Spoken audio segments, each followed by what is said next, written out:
Pinag-iisipan mo bang mabuti ang plano mong ipagkanulo ang iyong mahal sa buhay o kaibigan? Mapayapang araw ng Miyerkules Santo, kapanalig. Sumaatin na mo ang kapayapaan ng puso at isip na nagmumula sa Panginoon.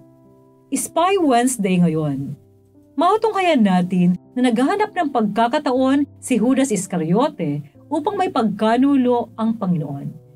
Ito po muli si Sister Lines ng Daughters of St. Paul na nag-aanyayang ihanda na ang sarili sa pagpapahayag ng mabuting balita ngayon.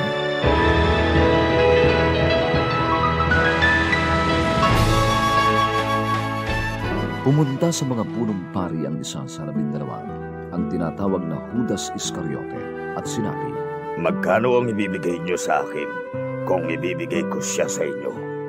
Inalok nila ito ng 30 bariyang pinak, at mula noon, naghanap ito ng pagkakataong maipagkanulo siya. Sa unang araw ng piyesta ng tinapay na walang lebatura, lumapit kay Jesus ang mga alagad at sinabi sa kanya, "Saan mo kami gustong maghanda ng hapunang Pampaskwa para sa iyo?" Sumagot si Jesus, "Puntahan niyo ang lalaking ito sa lungsod at sabihin sa kanya, sinasabi ng guro, malapit na ang oras ko at sa bahay mo ako magdiriwang ng Paskwa kasama ng aking mga alagad." At ginawa ng mga alagad ang lahat ng iniutos ni Jesus at inihanda ang Paskwa. Pagkalubog ng araw, nasa hapag si Jesus kasama ng 12. Habang kumakain sila, sinabi ni Jesus, "Talagang sinasabi ko sa inyo, ipagkakanulo ako ng isa sa inyo." Lubha silang nalungkot at nagtanong ang bawat isa, "Ako ba, Panginoon?" Sumagot siya, "Ang kasabay kong nagsasawsaw ng tinapay sa plato, ang magkakanulo sa akin. Patuloy sa kanyang daan ang anak ng tao, ayon sa isinulat tungkol sa kanya. Ngunit kawawa ang nagkakanulo sa anak ng tao. Mas mabuti pa para sa taong ito kung hindi siya ipinanganak pa." Nagtanong din si Judas na magkakanulo sa kanya, "Ako ba, Guro?"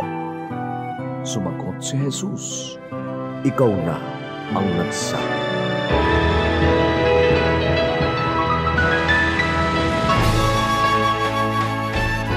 Si Jesus ay nakatakdang mamatay sa krus para tubusin ang ating mga kasalanan.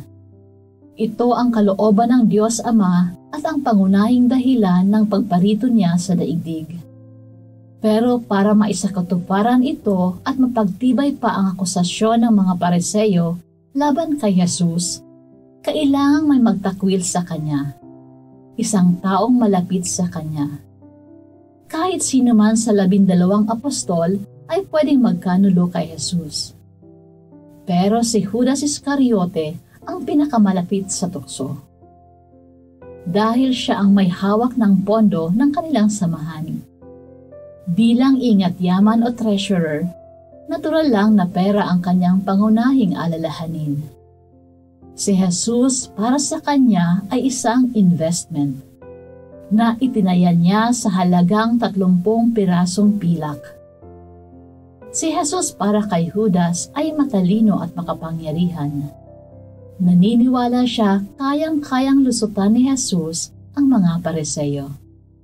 Pero alam naman natin na iba ang nangyari. Hindi lubos na naunawaan ni Judas ang totoong misyon ni Jesus at ang plano ng Diyos, kaya siya ang naging kontrabida sa kasaysayan ng kaligtasan.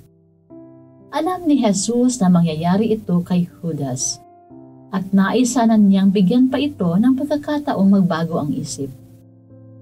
Binigyan niya ng babala si Judas nang sabihin niyang kahabag-habag ang taong magkakanulo sa anak ng tao. Mabuti pa sa taong iyon ang hindi siya ipinanganak. Kapanalig, huwag sana nating tularan si Judas. Unawain natin ang sinasabi ni Jesus. Pakinggan ang bulong ng Espiritu Santo sa ating mga puso. Manalangin tayo. Halina, Espiritong Banal, bigyang liwanag ang mga isipang naguguluhan. patahimikin ang mga pusong nangangamba, at ihanda kaming papasukin si Jesus sa aming buhay. Amen. Mga kapanalig, support Pauline's online ministry.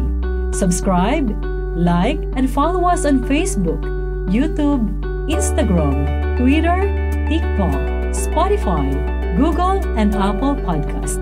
Maraming salamat po. At sa lahat na nagbe-message sa amin na humihingi ng panalangin para sa iba't ibang intensyon. Asahan po ninyong kasama niyo kami sa pagdarasal na ipagkaloob ng Diyos ang inyong mga kahilingan. Ito po muli si Sister Lines ng Daughters of St. Paul na nagpapaalalang walang hanggang pag-ibig ng Diyos ating pagnilayan.